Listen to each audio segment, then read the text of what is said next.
Este é mais um Drops que está chegando até você, uma palavra para sua edificação, e vamos continuar falando aí sobre perdão. E hoje vamos falar sobre o perdão no Novo Testamento. A Bíblia, ela é separada em Antigo Testamento e Novo Testamento. O Antigo Testamento conta a história de Israel e o Novo Testamento começa falando aí do cristianismo, né, de Jesus e a igreja, né, que foi formada aí pelo Senhor Jesus Cristo aqui na terra. E o perdão no Novo Testamento está diretamente relacionado com Cristo.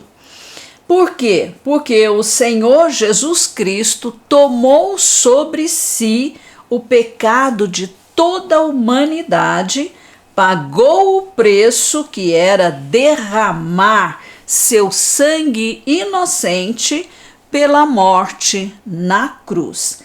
Ele o fez por amor a nós e em obediência ao Pai Celestial. Colossenses 1,14 declara: no qual, em Jesus, temos a redenção, a remissão de pecados. Sua morte sacrificial na cruz garantiu a nossa redenção, o nosso perdão.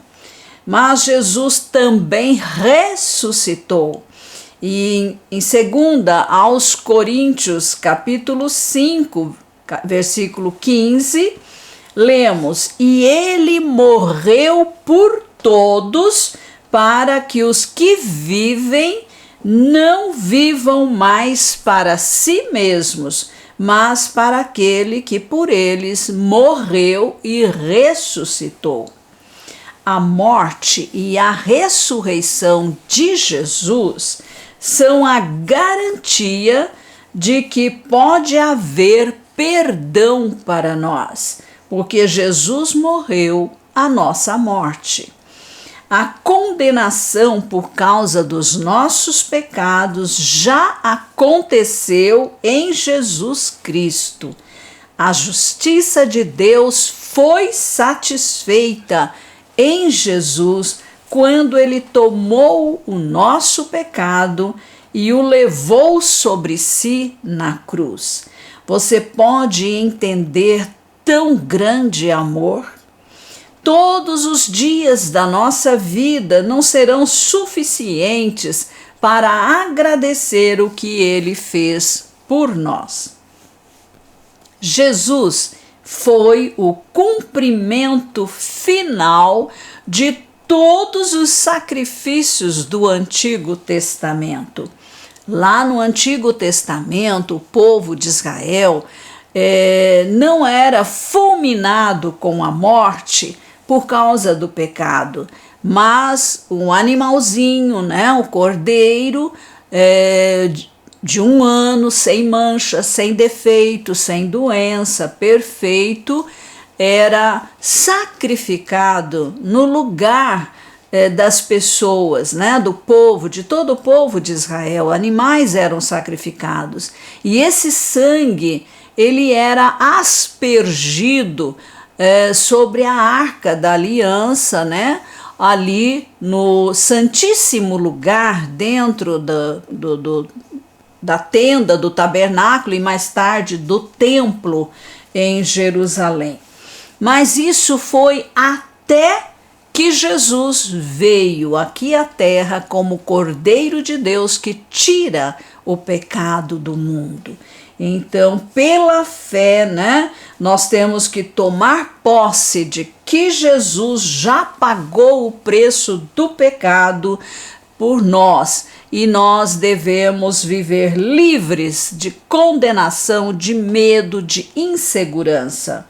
Em Romanos 3:28 lemos: concluímos, pois, que o homem é justificado pela fé, independentemente das obras da lei. O que nós fizemos para merecer o perdão de Deus? Nada, nada. Não há méritos em nós, mas é fruto, é resultado do que Jesus fez por nós. Cabe a cada um de nós apenas se achegar a Jesus em fé para receber o perdão. Aqueles que são perdoados morrem para o poder controlador do pecado. Vamos ver o que é isso. No texto de Romanos 6, versículos lá de 1 a 23, que depois você pode consultar, vemos que esse pecado era o nosso Senhor, com o C minúsculo, né? O S minúsculo, nosso tirano. Ao crer em Jesus, o seu poder controlador é quebrado. E Paulo diz que o pecado já não terá mais domínio sobre nós. Paulo mostra que se nós já morremos com Cristo e o nosso pecado foi crucificado com ele naquela cruz, então estamos perdoados.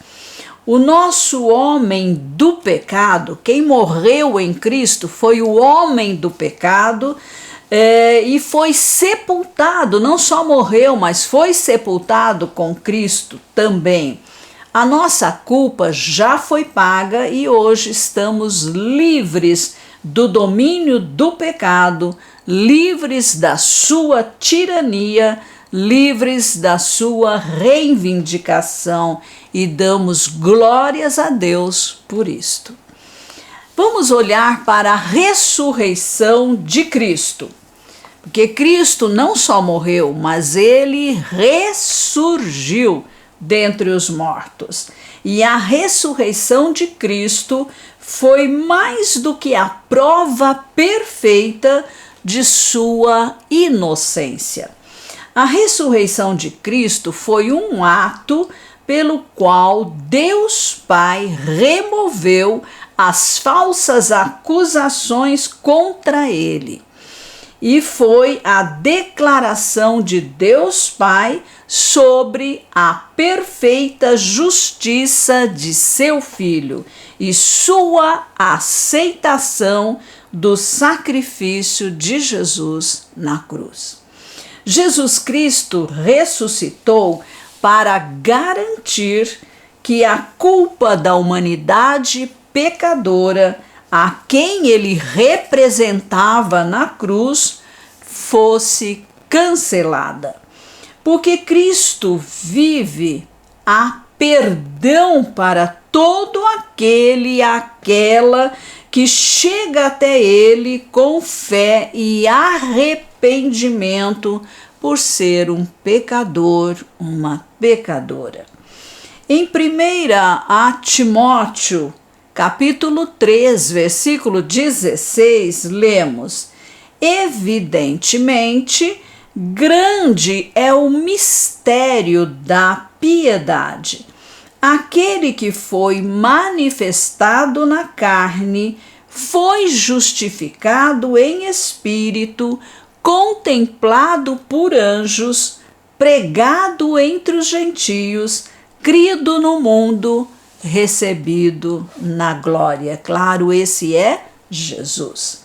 Jesus foi declarado e considerado justo, assim também todos aqueles que ele representa. Portanto, ser perdoado é ser identificado com Cristo em sua crucificação e ressurreição. Cristo tem autoridade para perdoar pecados. Esse perdão é uma parte essencial da mensagem do Evangelho. Pecados são transgressões conscientes. Injustiça ou iniquidade aponta para a herança adâmica, o pecado da raça humana que nos leva a cometer as transgressões, que são os frutos do pecado. O sacrifício substituto de Jesus foi até a raiz do problema, que é o pecado presente no espírito humano, que é o nosso verdadeiro ser. Cristianismo fala de recriação do nosso espírito, fala de mudança de natureza, mudança de DNA. A natureza do pecado foi arrancada totalmente do nosso espírito e ali a vida de Deus, a qualidade de vida que Deus tem, da natureza de Deus, a vida eterna foi colocada ali por Deus. E isso é tremendo. Não se trata de uma mera religião, mas se trata de nascer de novo espiritualmente. Fala do Espírito Santo habitando em nosso espírito recriado. Isso fala de mudança completa e instantânea. É um milagre. Seus efeitos, eles são imediatamente percebidos através do desejo de orar a Deus, de ler a Bíblia, de ouvir pregações, de receber ensinos da palavra de Deus, de testemunhar, louvar, adorar a Deus, de resistir ao pecado e seguir o padrão moral de Jesus. O fruto mostra de que tipo a árvore é. O crente em Cristo Jesus não quer mais fazer o que é contrário à palavra de Deus. Busca trilhar o caminho da santidade e da verdade. Então agora nós temos, uma régua, para medir, para mostrar como nós estamos vivendo, como nós estamos aí obedecendo ou não a palavra de Deus. Então não dá para ser cristão sem estudar a Bíblia, a palavra de Deus. Que você possa se despertar para isso, adquira uma Bíblia, abra esta Bíblia, comece lá pelo Novo Testamento, lá em Mateus, pode ir lendo na sequência e aí você vai, à medida que você vai ouvindo as mensagens, você vai se familiarizando, com o que está nas entrelinhas, a revelação, o que o autor da Bíblia, que é o Espírito Santo, quis dizer aos seus escritores e através dos seus escritores humanos. Amém.